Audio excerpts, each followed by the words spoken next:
Good morning friends, I am Professor Mingraj along with my colleagues Kumar Swami, Ashwini and Shambhavi. I am giving you a demo on hydraulics experiment. The experiment is on the friction in pipes. In that friction in pipes, let's now first discuss about what called as the losses in the pipe. Whenever fluid flowing in a pipeline, it experiences certain losses, and these losses will be broadly classified into major loss and the minor loss. The major loss will be usually calculated by Darcy-Weisbach equation by using this equation, while minor losses are these varieties. One called as a sudden expansion, sudden contraction, loss at the entrance, loss at the exit, loss due to the valves and fittings, loss due to the bends, and loss due to the obstructions inside the pipeline. Now in the today's experiment, so we shall take up the major losses. In that major losses, it is better to calculate the coefficient of friction, which we are going to call it as Darcy-Weisbach coefficient. How does we do this and how does we evaluate? Okay, so normally this value will be going to be depends on length of the pipeline and dia of the pipeline, okay, along with the velocity of the pipeline. So now if you consider how does we are going to do is, consider a given pipeline of certain length L having a diameter D, and let the fluid will be flowing at a velocity V. If you are going to connect a manometer here in this case, due to the flow, and there is a pressure difference occurs due to the what called as the losses, and that will be going to be recorded by this manometer, and the manometer deflection will be going to give you a manometer reading X. And this, using the manometer reading X, we can calculate what do you call it as the HF value. 7.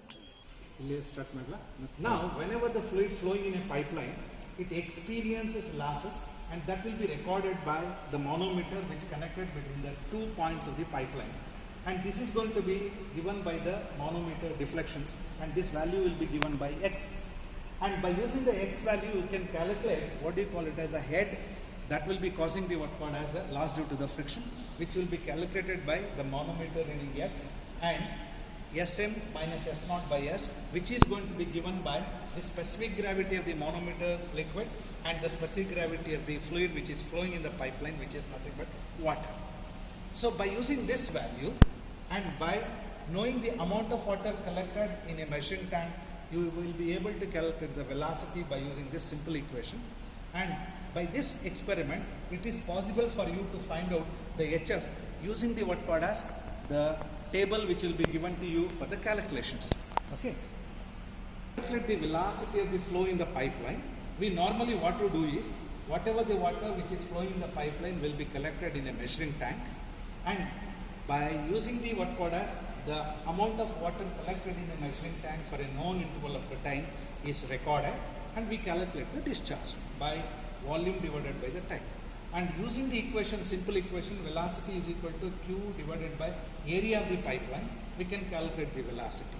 So once these set of the readings are taken, we start entering them in the given table. Okay. So the table will be like this. And in the table, first two important things are important. One will be, what do you call it as, the manometer reading, X value, and the difference between the what called as a left limb and right limb, X1 and X2 you are going to take. The difference of those two will be called as a X. And for the same reading, you are going to take the measuring tank reading, and that measuring tank you are going to have the height of the water where area remains constant.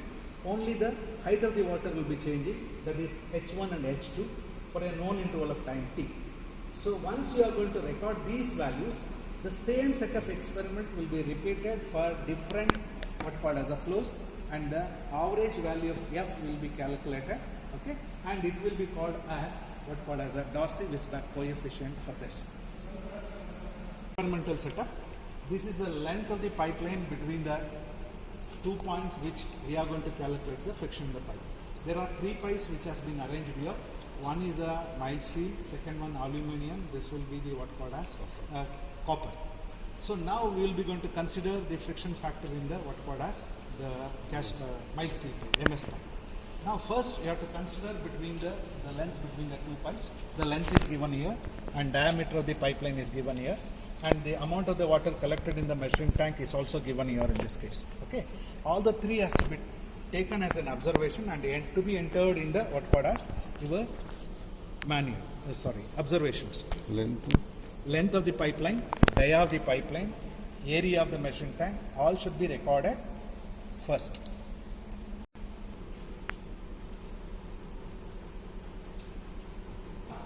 Except these two walls for which we are going to calculate the friction factor, all the walls should remain closed. Okay. Now let us begin the what called as the experiment of this. Ready? And simultaneously we have to open the what called as the two walls. Okay. Simultaneously the two walls for which the friction factor will be calculated will be opened, and we will be going to see that the manometer reading initially will be at the same level. Okay. Now we will be going to open the delivery wall. Open the delivery wall slowly.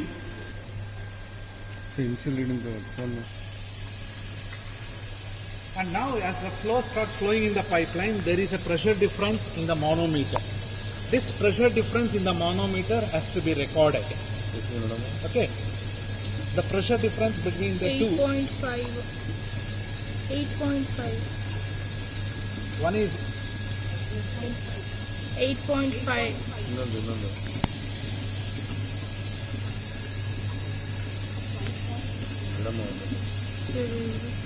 $12.4. so the difference between the two will be going to give you the manometer reading X value, X1 and X2. Sir, Collect the amount of the water for the same wall opening, okay, in the measuring tank for a known interval of time t. Okay, so outlet of the opening tank, and we have to allow the water to rise in the piezometer. Okay, so this piezometer reading will be going to be recorded for a known interval of time t. So normally it will be taken for 30 or 60 seconds. The reading will be taken by using this stopwatch for a known interval of time t. The amount of water collected in the what called as the measuring tank is also recorded for that known interval of time t. In the measuring tank will be recorded and it will be entered in the what called. So this is a one set of the experiment. Same for the same apparatus, we will be going to increase the or change the discharge. sir. So change the discharge now.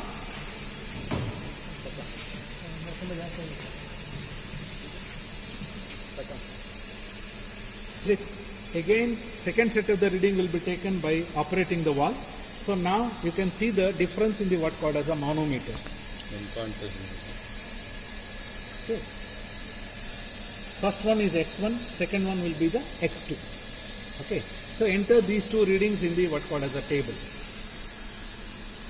Now for the same setup, note down the amount of water collected in the measuring tank. Now initial reading, and for a known interval of time t, we should take the what called as a final reading. Okay. So wait for some time. The water will be going to rise us to that. Okay. Note down the difference in the water level, and for that particular time. Now this will be the second set. Similarly, we can vary the discharge and the volume in the tank will be repeated. Okay, minimum 3 to 4 trials is required. Okay, this is one set of the experiment for friction in the pipe. So we are done for mild steel. Same kind of experiment can be repeated for aluminium as well as the copper. So this is a simple experiment. We can do it for what called as a different size pipeline for different lengths. Tabulated like this. Various readings taken are tabulated, okay, and the values calculated here has been given, okay, and you can see that there are 4 set of readings have been taken, okay. The average value of this can be calculated. So by recording X1, X2 and the measuring tank reading and calculating the discharge and the velocity and the friction factor can be calculated. So like this you can calculate the values for F value for different trials, and average value can be taken, and you can repeat for mild steel, copper and aluminium for different pipelines. You can see